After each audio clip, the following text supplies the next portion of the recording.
Happy New Year to you. Best year! Best year! Woo! Happy New Year, Ma'am.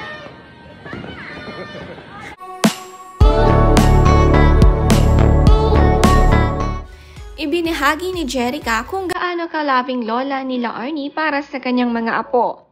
Ibang-iba raw sila Arnie bilang isang ina kina Jake, kaysa sa pagiging lola sa mga apo kina Jerica at Jake.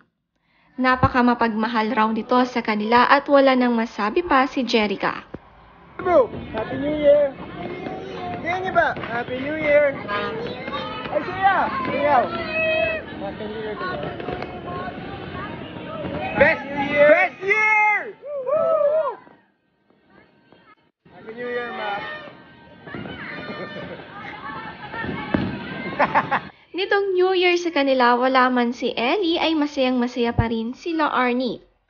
Taon-taon magkakasama sila sa New Year at isa-isang niyayakap nila Arnie ang mga anak, apo at son-in-law niya.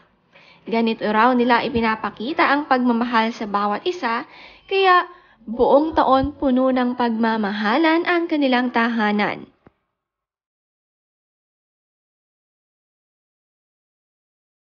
Sabi ni Jerica tungkol sa kanyang ina, "My mom as a mom is very different from my mom as a grandmother for sure. I guess that is the beauty of being a grandparent. You get to have the best part and leave the tantrums and the rest to us parents. But nevertheless, I love seeing my mom as a grandmama. Definitely one of the greatest gifts I am celebrating not just this season, but every day."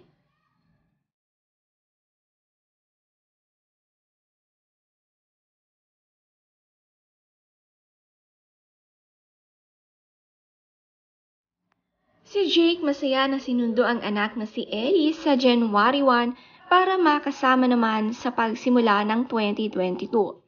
It will be the best year, sabi nila.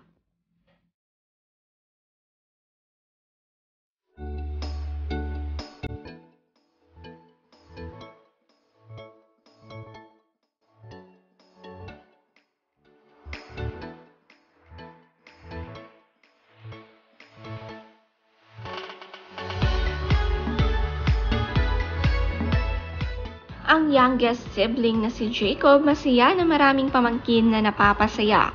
At ito raw ang best sa pagiging pinakabata sa magkakapatid, ang maalagaan ng mga anak ng kanyang ate at kuya.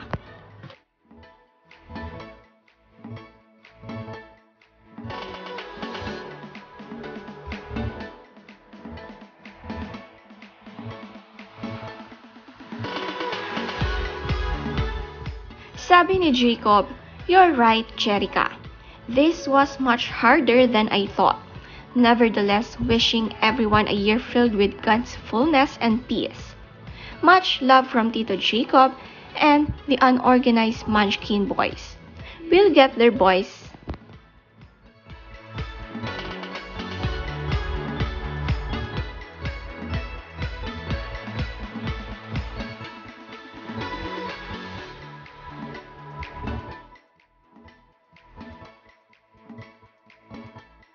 Are you sure? Yeah. Okay, that's not Tito? Is that Tito Jacob? No. Who's that? Moses. That's Tito Jacob. That's Moses. No, that's Tito Jacob. That's Moses. Are you sure? Yeah. That's Tito Jacob. That's Moses. Look at the nose. Do you have the same nose? Yeah. Oh. That's my Moses. Okay, okay, that's Moses. Okay.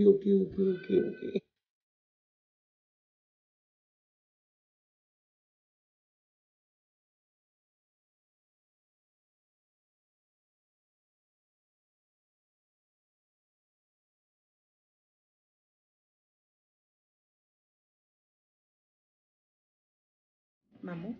No, Mamzi. M-A? Momzi. Can you guys hear us? Hi. May audio na.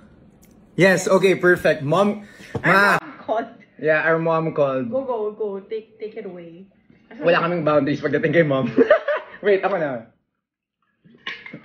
Yeah, so, hi, Pastor Arnold. Thank you. Hi, Bex. So, I think what my sister was trying to say was there's two sides when it comes to people pleasing. So, ako before then, as a people pleaser before, I thought in my head na, hindi, I'm just gonna do this. Kung my parang relationship as well, in a relationship context, parang, hindi, I'll just give, mag-e-effort pa ako in a way na kahit nasasaktan. Let's say that your partner would talk down to you, would disrespect your boundaries. Or sa mga girls, when guys cheat on you. Oof. When guys cheat on you. So that's also a huge topic, right? And Tatanggapin mo ba siya? yeah, so that's also a big one, diba? And simple, it doesn't have to be physical. The way they talk to you, are they kind to you? Do they respect your dreams, your goals? Kung dina-downplay ka lang nila.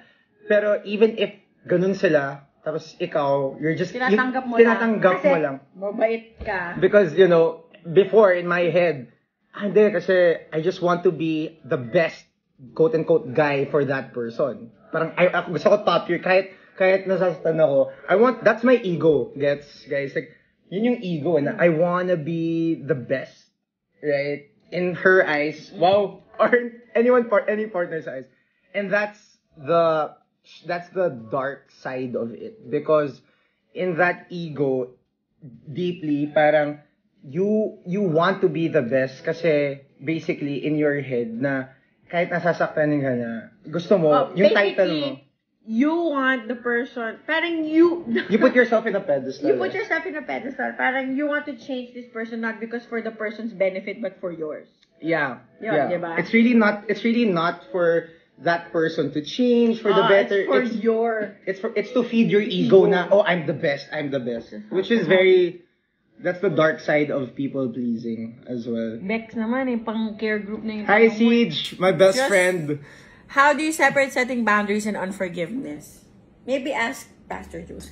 later. So yeah, I think that's a big point. Yun na yung harmful effects. Yun yung harmful effects nung not having healthy boundaries. So, now that we talked about the definition, the situation, and harmful effects, we'll try to go through the solutions briefly. Yeah. Diba? Yeah. So, how do you create healthy boundaries? Yeah, so I think first, in terms of creating healthy boundaries,